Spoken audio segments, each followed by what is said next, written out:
past 200 years of history of Iran, you haven't seen a single case of Iran's attitude to invade a neighbor. You know, Iran has 14 countries, neighboring countries. I think it's unique in the world, with this diversity of neighbors. And having Iraq on one side and Afghanistan on the other, then having a stable country in between here. Islam is peace, Salam is peace. Peace is our motto.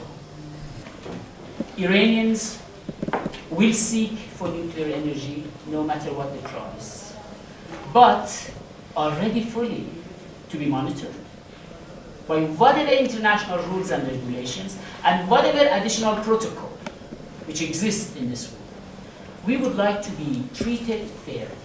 According to our religion, using nuclear weapon is prohibited, and I think it's clear that this country is a kind of religious country and not going to do anything, and the base is religion, so it's not going to do anything against its base to have nuclear weapons.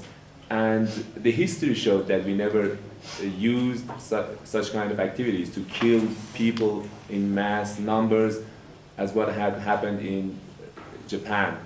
So I think just saying, okay, you don't have, it's kind of stopping the country from progressing, because we need the energy to progress. So it's not to say, okay, since nuclear energy is connected to the nuclear weapon, you don't have to have it. Nobody says the same thing about Israel, for example. They have the nuclear weapons and they produce this. And people of the United States, I think most of you, paid for that from your taxes.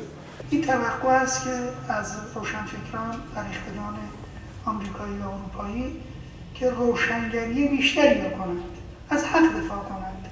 He said that God is going to help whoever's trying to do what's right, whether they're in Iran or whether they're in the United States.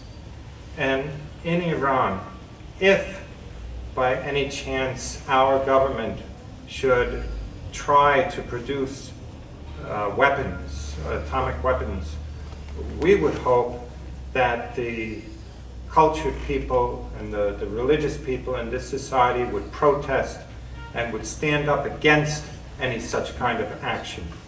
And we hope that the cultured and religious people in America would also stand up against any kind of action that the American government would want to take against us when we're only trying to get what's our right for the production of energy.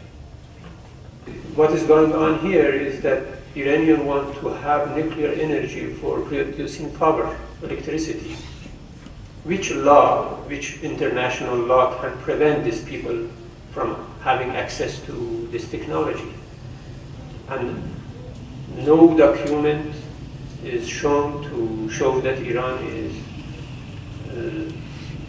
going to create a weapon of mass destruction from this energy. This is just what you hear from Western media.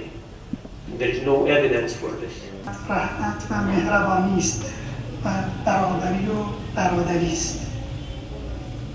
What he says is that if we look at basic teachings of Islam, and particularly at Shiism, we find that the teachings about peace and avoiding violence is very clear, because it's taught that all of us should strive to be manifestations on earth of the mercy of God, and that we should try to promote brotherhood among all people.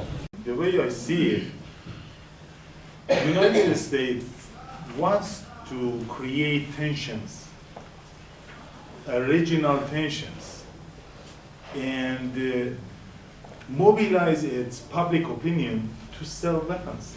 So $491 billion military budget, that equals to the military budget of all countries in the world, says a lot to us. You know, Russia spends a lot, but its military budget is $30 billion. Think about it.